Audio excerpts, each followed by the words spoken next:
Bonjour à tous. En avez-vous entendu parler? C'était il y a quelques jours seulement. Imaginez la scène. Nous sommes le 4 mai 2026. Le décor est celui que tout le monde connaît, le bureau ovale de la Maison-Blanche, avec ses drapeaux et son calme solennel. Là, devant les caméras du monde entier, le président Donald Trump signe un document qui va faire l'effet d'un coup de tonnerre. Ce n'est pas un traité commercial ou une déclaration de guerre, non. C'est une proclamation historique pour le mois de l'héritage juif américain, mais avec un ingrédient totalement inédit qui a laissé tout le monde bouche bée. Le président a lancé ce qu'il a appelé le Shabbat 250. Vous vous rendez compte? Dans une nation comme les États-Unis, qui est un peu le temple mondial de la productivité, où l'on court après le temps comme si notre vie en dépendait, le chef de l'État demande officiellement à tout un peuple de s'arrêter. Pour fêter les 250 ans de l'indépendance américaine, au lieu de proposer uniquement des feux d'artifice ou des défilés militaires, il a instauré un sabbat national. C'est comme si, en plein milieu d'une course de Formule 1, on demandait à tous les pilotes de couper leur moteur pour écouter le gazouillis des oiseaux. C'est audacieux, c'est presque insolent, mais c'est surtout profondément biblique. L'appel exhorte les citoyens de toute confession à observer un temps de repos sacré, du vendredi 15 mai au soir au samedi 16 mai 2026. Le président a voulu utiliser ce repos comme un bouclier contre l'antisémitisme qui gagne du terrain aux États-Unis, notamment sur les campus. En remettant le Shabbat au centre de la cité, il rappelle que cette tradition millénaire est une école de liberté. Comme l'écrit l'apôtre Paul dans sa première lettre aux Thessaloniciens, chapitre 4, verset 8, « Celui donc qui rejette ces préceptes ne rejette pas un homme, mais Dieu qui vous a aussi donné son Saint-Esprit. » Alors, en lançant ce Shabbat 250, le président américain, qui a la réputation d'être un habile calculateur, fait sans doute d'une pierre deux coups. D'un côté, il envoie un signal puissant à sa base électorale fidèle de chrétiens évangéliques. Pour eux, voir le Shabbat honoré au cœur de la puissance américaine est le signe que la nation n'a pas oublié ses racines. Paul le rappelle dans l'Épître aux Romains, chapitre 11, verset 18. « Ne te glorifie pas aux dépens de ses branches. Si tu te glorifies, sache que ce n'est pas toi qui portes la racine, mais que c'est la racine qui te porte. » De l'autre côté, il s'adresse directement à la communauté juive, dont le rôle politique et intellectuel est majeur aux États-Unis. En instaurant ce repos, il reconnaît leur héritage comme constitutif de l'identité américaine. C'est une main tendue et une alliance renforcée au moment où cette communauté se sent vulnérable. Mais il faut aussi se demander si Donald Trump n'est pas sincère à titre personnel. On peut tout dire de l'homme, mais il a toujours été fasciné par les symboles de force et de durée. Peut-être a-t-il compris que même le pays le plus puissant du monde ne peut pas tenir sans un fondement spirituel solide. Proclamer le Shabbat, c'est peut-être sa façon de dire qu'il y a un maître au-dessus des présidents. Comme le souligne le psaume 127, verset 1, « Si l'Éternel ne bâtit la maison, ceux qui la bâtissent travaillent en vain. Si l'Éternel ne garde la ville, celui qui la garde veille en vain. » En liant ce repos sacré aux célébrations de l'indépendance, il propose un renouveau spirituel qui dépasse le calcul électoral pour toucher à l'âme même de la nation. Il demande au pays de s'arrêter quelques instants pour se tourner ensemble vers le Tout-Puissant et lui dire merci. Quel électrochoc pour notre monde moderne. Regardons maintenant la réalité en face, et elle n'est pas brillante. Nous vivons ce qu'on pourrait appeler la tragédie du délaissement. C'est un constat de désertion spirituelle qui devrait nous faire réfléchir. Commençons par ce que j'appelle le paradoxe juif. Imaginez un pays comme Israël où environ 80% des gens vous diront les yeux dans les yeux qu'ils croient en Dieu. 80%. Apparemment, c'est énorme. Mais quand on regarde comment cela se traduit le samedi, c'est une toute autre histoire. Seulement 20 à 25% respectent strictement le sabbat. Et si l'on regarde vers les États-Unis, dans la diaspora, l'érosion est encore plus marquée. Le sabbat, il devient souvent une lointaine tradition culturelle, un souvenir de famille, plutôt qu'une rencontre vivante avec le Créateur. En somme, on se contente d'une foi superficielle en Dieu, sans jamais l'approfondir ou en respecter les préceptes. Dès lors, faut-il s'étonner de la prophétie de Zacharie, au chapitre 13, qui annonce que les 2/3 du peuple seront exterminés. Elle précise parallèlement que le Seigneur mettra à l'abri et purifiera le tiers restant, afin qu'il survive aux grandes tribulations de la fin des temps. Quant à nous occidentaux, le bilan est encore plus triste. On peut même dire que le jour du repos du Seigneur a disparu. En Europe, moins de 10% des baptisés prennent encore le temps de sanctifier le dimanche. Et encore avec très peu de zèle, car passé le culte du dimanche, on oublie vite les bonnes résolutions.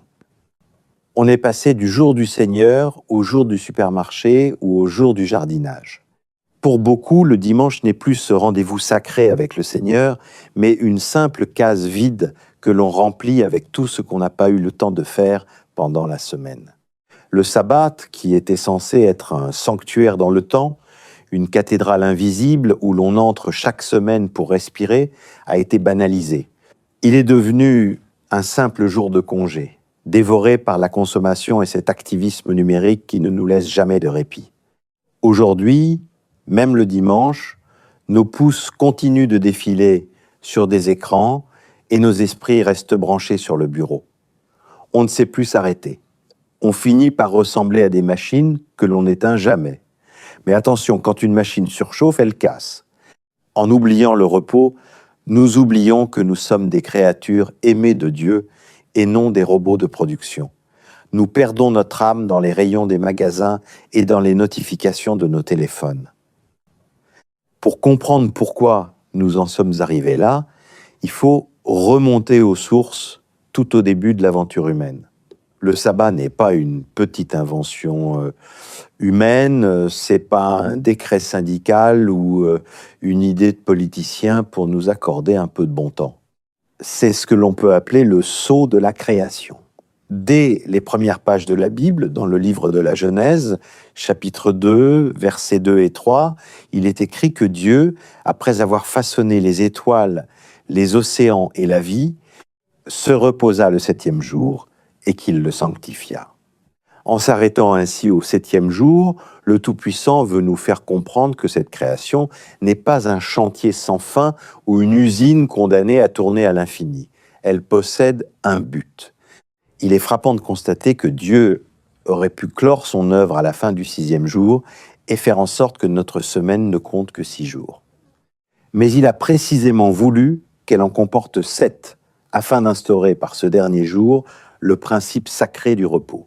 En agissant ainsi, il institue une suspension d'activité. Le Créateur de l'univers, qui a tout fait par amour pour l'homme, suspend donc son action pour nous regarder. Il dit en quelque sorte à chacun d'entre nous, « J'ai déployé toute cette splendeur pour toi, pour ton bonheur et pour ta vie. Maintenant, j'attends que tu m'en sois gré. » Dieu a créé ce 7e jour pour que nous fassions une pause afin de le remercier. Il se repose, non parce qu'il est fatigué, mais pour se rendre disponible à nos louanges. C'est le moment de lui montrer notre reconnaissance et l'heure de la grande intimité avec le Seigneur. Si nous ne lui consacrons pas ce jour, nous ressemblons à ces enfants ingrats et gâtés qui déchirent sans réfléchir l'emballage de leurs cadeaux sans même lever les yeux vers celui qui les offre. Consacrer ce jour à Dieu, c'est lui dire « Je reconnais que tout ce que j'ai vient de toi ». C'est d'ailleurs ce que chante le psaume 92, versets 2 et 3. « Il est beau de louer l'Éternel, d'annoncer le matin ta bonté et ta fidélité pendant les nuits. » Imaginons un instant la situation. Si nous continuons nos activités sans prêter la moindre attention à Dieu, alors qu'il se rend présent précisément pour nous entendre lui dire « Merci », quelle image donnons-nous ? C'est un peu comme si nous nous trouvions devant un empereur assis sur son trône et que nous continuions de jouer aux cartes avec des amis sans lui prêter la moindre attention. Une telle attitude est incompréhensible tellement elle est dégradante. On me dira, mais on peut dire merci en travaillant. Eh bien, pourquoi la Bible demande-t-elle que l'on cesse le travail? Tout simplement, parce que s'arrêter, c'est passer de la parole aux actes. En stoppant tout un jour entier, on brise cette idole du rendement. C'est un acte d'abandon où l'on dit « Seigneur, je m'arrête pour montrer que c'est toi qui me fais vivre et non mes propres efforts. » Toutefois, ce repos n'est pas une prison. Il ne faut pas être légaliste, au point d'en oublier le bon sens et la clairvoyance. Le légalisme, c'est cette fâcheuse tendance à respecter un règlement au pied de la lettre, froidement comme on suit scrupuleusement une recette de cuisine sans même regarder si le plat est en train de brûler. Or, Dieu ne nous demande pas d'être des robots, mais des êtres de discernement. Jésus a été très clair, le sabbat a été fait pour l'homme et non l'homme pour le sabbat, nous dit l'évangile de Marc, chapitre 2, verset 27. Il existe des cas de force majeure où l'action devient un devoir. Jésus lui-même demande, dans l'évangile de Luc, chapitre 14, verset 5, « Lequel de vous, si son fils ou son bœuf tombe dans un puits, ne l'en retirera pas aussitôt le jour du sabbat ?» Le bœuf représentait le gagne-pain de l'époque. Cela signifie que si, aujourd'hui, un chef d'entreprise est confronté brutalement un dimanche à une difficulté majeure qui, sans son intervention, menacerait l'outil de travail ou les emplois, agir devient un acte de responsabilité et de justice. Bien entendu, il faut que ce soit un cas de force majeure, ce n'est plus de l'activisme, c'est protéger le bien commun. Comme le dit l'apôtre Jacques dans son épître, chapitre 4, verset 17, « Celui donc qui sait faire ce qui est bien et qui ne le fait pas, commet un péché. » Le sabbat, ou le jour de repos, c'est aussi une loi de libération radicale. Rappelez-vous l'Égypte. Pour Pharaon, l'homme n'était qu'une machine à briques qui ne s'arrêtait jamais. Le sabbat est l'acte de naissance de la liberté, le droit de ne pas produire. Dans le Deutéronome, chapitre 5, verset 15, le Seigneur dit « Tu te souviendras que tu as été esclave. C'est pourquoi l'Éternel t'a ordonné d'observer le jour du repos. » Si vous ne pouvez pas vous arrêter, vous n'êtes pas libre, vous êtes possédé par votre travail. Le repos nous rend notre statut de fils et de filles de Dieu. Jésus le rappelle dans l'évangile de Matthieu, chapitre 6, verset 25, « La vie n'est-elle pas plus que la nourriture ?» Enfin, s'arrêter permet d'ouvrir un espace pour la relation. Imaginez inviter un ami cher tandis que vous continuez à passer l'aspirateur pendant qu'il vous parle. Vous lui direz peut-être « Merci d'être là », mais vous n'êtes pas avec lui. Le repos, c'est mettre de côté l'aspirateur pour s'asseoir en face de Dieu. C'est passer de l'utile au sacré. Rappelons-nous une scène célèbre de l'Évangile, celle où Jésus est reçu chez ses amis à Béthanie. On y voit Marthe, débordée par le service, s'agiter pour que tout soit parfait, tandis que sa sœur Marie reste simplement assise au pied du Seigneur pour l'écouter. C'est exactement ce qui se joue dans notre rapport au sabbat. Marthe n'est pas une mauvaise personne, bien au contraire. Elle veut bien faire, elle veut être utile. Mais dans son activisme, elle finit par oublier celui qu'elle reçoit.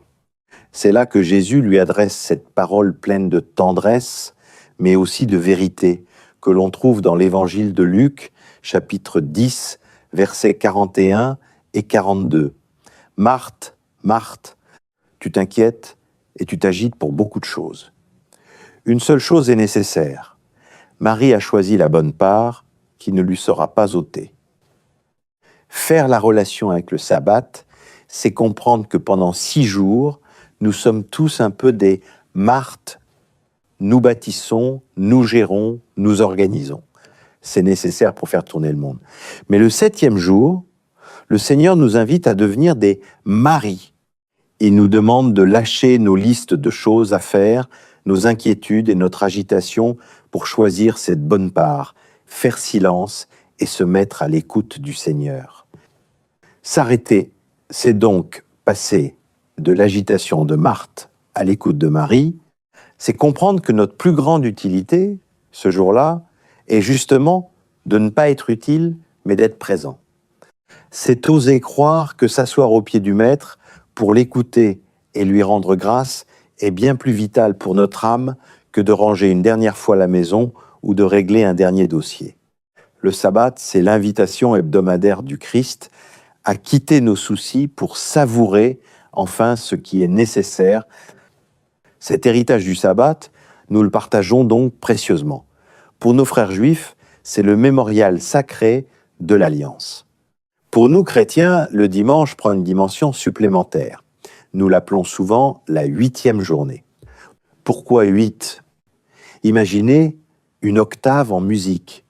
Vous montez la gamme Do, Ré, Mi, Fa, Sol, La, Si, et le 8e jour, vous retrouvez le Do, mais un étage plus haut. On appelle cela le Ut. Et c'est exactement cela. Le 7e jour, c'est la fin de la création ancienne. Le 8e jour, c'est le dimanche, le jour où Jésus est ressuscité. C'est le début d'un monde nouveau, une vie qui ne finit plus, une vie où la mort a perdu la partie.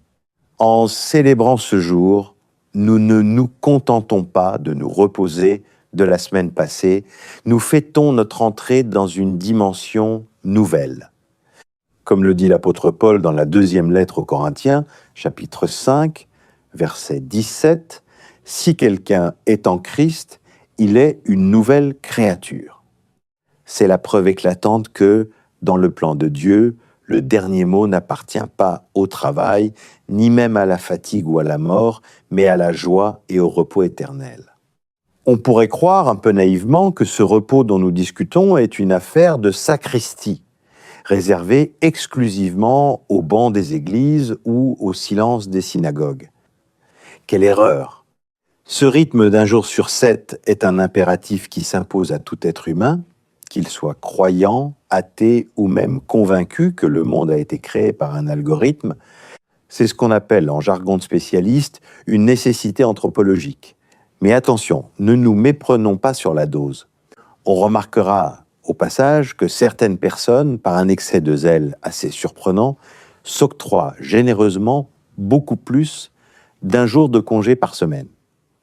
Et ne croyez pas que ce surplus de temps libre serve à saturer les cieux de louanges au Seigneur. Non, on est bien loin de l'extase mystique.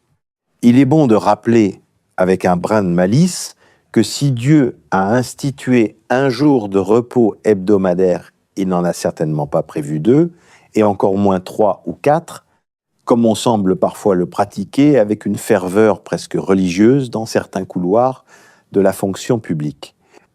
Quant au mois de mai, avec son festival de jours fériés, ses ponts qui ressemblent à des viaducs et ses semaines de 3 jours, je n'en parle même pas.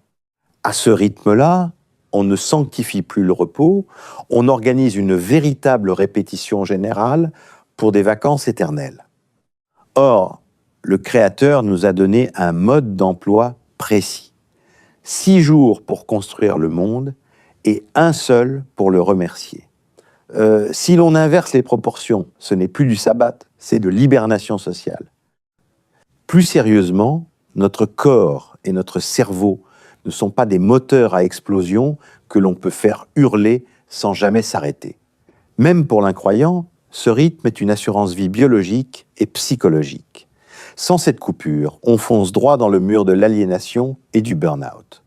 Le monde moderne nous vend l'idée qu'on peut être connecté 24 heures sur 24, mais la vérité, c'est que l'homme qui ne s'arrête jamais finit par perdre son humanité pour devenir un simple rouage de la machine.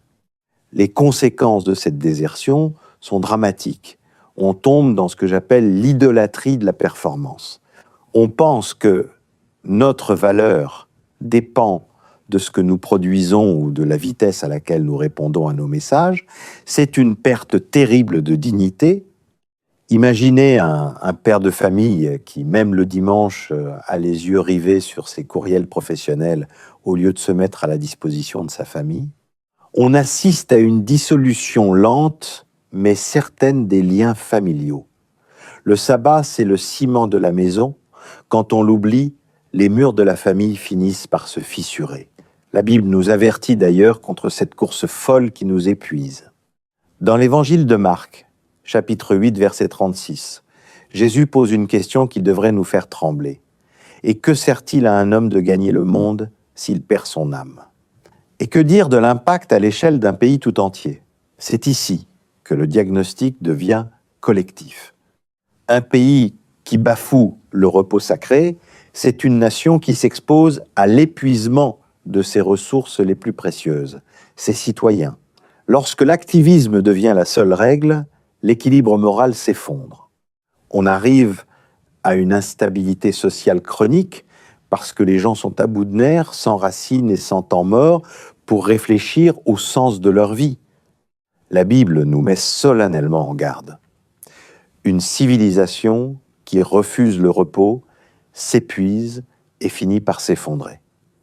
On ne peut pas violer indéfiniment les lois de l'équilibre divin sans en payer le prix. Le sabbat est la soupape de sécurité de la société. Retirez la soupape et c'est toute la chaudière qui finit par exploser. Comme le rappelle le livre des Proverbes, chapitre 14, verset 34, « La justice élève une nation, mais le péché est la honte des peuples. » Et quel plus grand péché pour une nation que de sacrifier la paix de ses familles sur l'autel de la croissance perpétuelle. Il est essentiel de poser ici un fondement spirituel inébranlable. Une nation qui tourne le dos au commandement de Dieu se coupe par le fait même de la source de ses bénédictions. On ne peut pas mépriser les lois du Créateur et espérer bénéficier de sa protection et de sa prospérité. C'est une loi spirituelle aussi implacable que la gravité.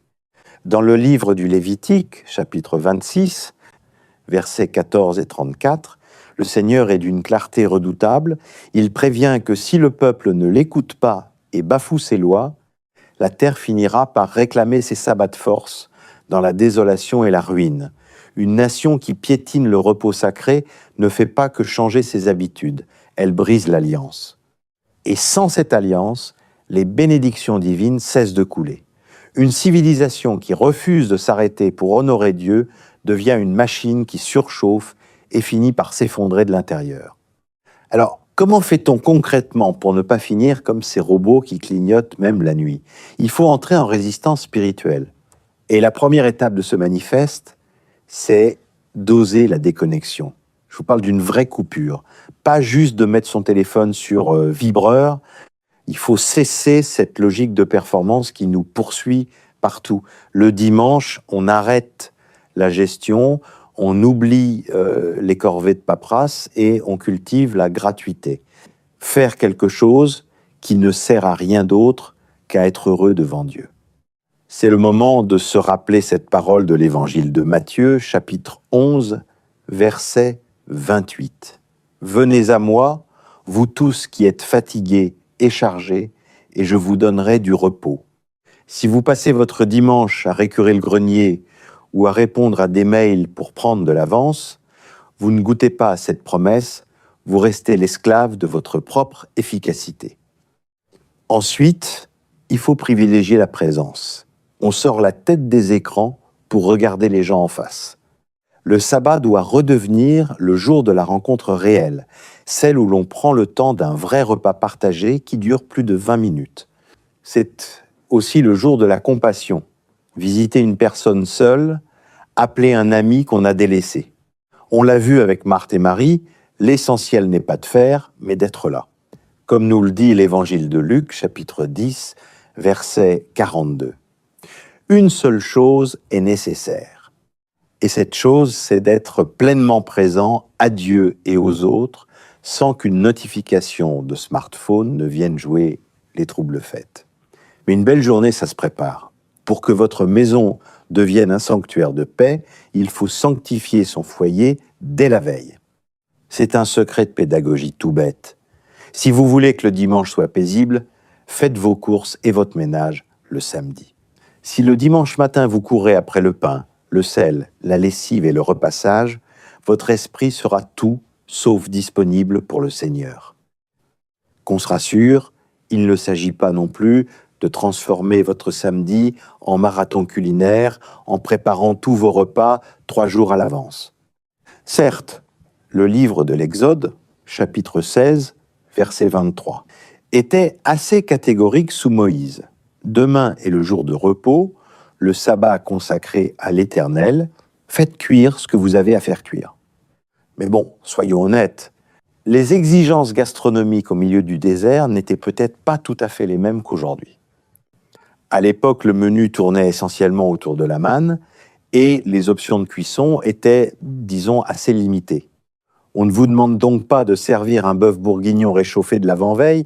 L'idée n'est pas de manger froid ou triste, mais simplement d'anticiper les grosses corvées pour que votre cuisine ne ressemble pas à un champ de bataille le dimanche matin.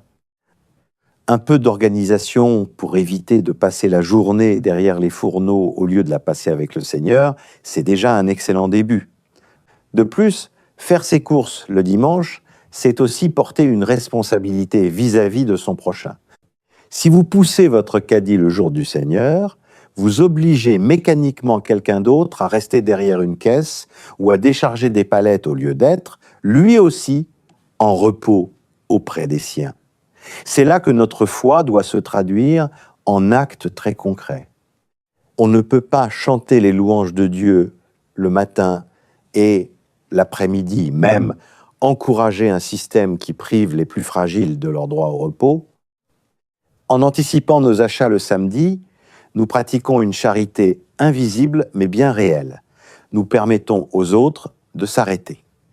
Souvenez-vous du commandement dans le livre de l'Exode, chapitre 20, verset 10. « Mais le 7e jour est le jour du repos de l'Éternel, ton Dieu, tu ne feras aucun ouvrage, ni toi, ni ton fils, ni ta fille, ni ton serviteur, ni ta servante. Ne soyons pas les pharaons modernes de ceux qui travaillent dans le commerce. » Enfin, proposons-nous une radicalité nécessaire, la résistance face à la consommation. Choisir de ne pas acheter le dimanche est un acte prophétique. Nous affirmons ainsi que l'homme est plus grand que le marché. C'est une façon de vivre ce que nous demande l'apôtre Paul dans l'Épître aux Romains, chapitre 12, verset 2. « Ne vous conformez pas au siècle présent, mais soyez transformés par le renouvellement de l'intelligence. » En refusant la dictature de l'immédiateté, nous montrons que notre bonheur ne s'achète pas, mais qu'il se reçoit gratuitement de la main du Père. C'est là que commence la vraie liberté. Pour conclure, comprenons bien que le sabbat n'est pas une vieille règle poussiéreuse sortie d'un grimoire oublié, mais une véritable issue de secours pour une humanité qui étouffe. Pour saisir l'ampleur de ce cadeau, il faut regarder ce que Dieu a instauré de plus grand encore, le jubilé. Dans le livre du Lévitique, chapitre 25, le Seigneur commande qu'après 7 cycles de 7 ans, par conséquent, la 50e année soit une année de fête absolue. C'était le bouton reset de la société. Imaginez la scène. On sonnait de la corne, autrement dit du chauffard, et d'un coup, toutes les dettes étaient annulées, les esclaves retrouvaient leur liberté et les familles récupéraient les terres qu'elles avaient dû vendre. C'était la manière de Dieu de dire que rien n'est définitif, ni la misère, ni l'échec. Le jubilé, c'est la fête de la seconde chance. Aujourd'hui, Jésus est l'accomplissement total de ce principe. Comme il le déclare dans l'évangile de Luc, chapitre 4, verset 19, il est venu publier une année de grâce du Seigneur. Le sabbat est notre jubilé hebdomadaire. Ce n'est pas une contrainte du passé. C'est l'avenir d'une civilisation qui veut rester libre. Si nous refusons de nous arrêter, nous ne sommes plus des êtres libres. Nous devenons de simples piles rechargeables que l'on use jusqu'à la corde. En choisissant d'honorer ce jour, Dieu ne nous regarde pas comme un comptable vérifiant des heures de pointage. Il nous ouvre ses trésors. Ce que l'on reçoit en échange de ces 24 heures perdues pour le monde, c'est une paix qu'aucun supermarché ne pourra jamais vendre. En respectant ce repos, nous déclenchons une cascade de bénédictions que Dieu a promises à ceux qui lui font confiance. Il ne s'agit pas seulement de reposer son corps, mais de laisser Dieu réparer notre vie entière. La première bénédiction est spirituelle, c'est la restauration de notre discernement. Dieu remplit ce vide que nous créons volontairement par une joie profonde, une force renouvelée et surtout une clarté d'esprit sur ce qui compte vraiment.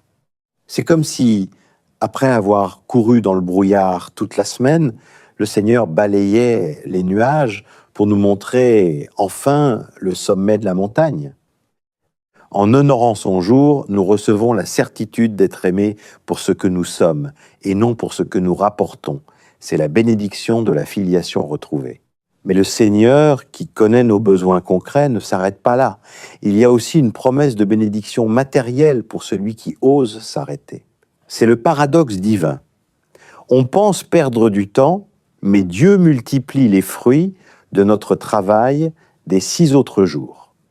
Dans le livre de l'Exode, chapitre 16, verset 29, Dieu disait au peuple qui craignait de manquer de nourriture, « L'Éternel vous a donné le sabbat.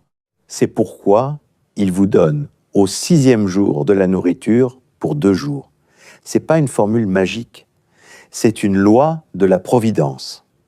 En nous arrêtant, nous reconnaissons que notre réussite ne dépend pas seulement de notre activisme frénétique, mais de sa grâce. Dieu bénit les mains qui savent se lâcher pour le prier, en rendant notre travail plus efficace, plus inspiré et plus fécond. Honorer le repos du Seigneur, c'est s'ouvrir à cette générosité divine qui pourvoit au-delà de nos calculs humains. L'appel est donc celui-ci, récupérez votre temps. Car récupérer son temps, c'est tout simplement récupérer son âme. Ne laissez pas votre vie s'évaporer dans des agendas surchargés et des écrans qui brillent sans jamais réchauffer le cœur. Redevenez les maîtres de vos horloges pour redevenir les serviteurs du Très-Haut. Comme le dit le prophète Ésaïe, chapitre 58, versets 13 et 14, « Si tu fais du sabbat tes délices, alors tu trouveras tes délices en l'Éternel. » Le choix est là. Continuer à courir après le vent ou s'arrêter pour embrasser l'éternité. Choisissons la vie, choisissons la liberté et redevenons des enfants de Dieu capables de s'asseoir à sa table. Prions. Ô Seigneur notre Dieu, Roi de l'univers, Dieu tout-puissant, nous nous tournons humblement vers toi, entends notre prière. En ce jour sanctifié, nous déposons devant ton trône le bruit de nos activités et l'agitation de nos cœurs. Merci pour ce sabbat, sceau de ta création et havre de liberté. Apprends-nous à délaisser nos soucis, à rejeter la dictature du rendement et à nous asseoir simplement à tes pieds, comme Marie à Béthanie. Père, délivre-nous de nos servitudes.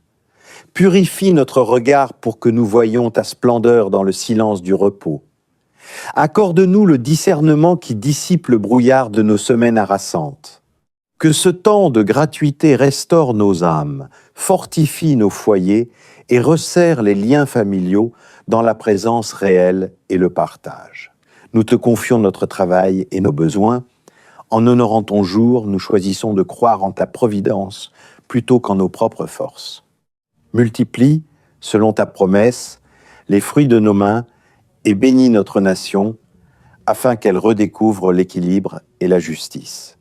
Que ce repos soit un avant-goût de ta joie éternelle et le mémorial de notre liberté retrouvée. Nous t'en prions, Père, par le nom très saint de ton Fils Jésus. Amen.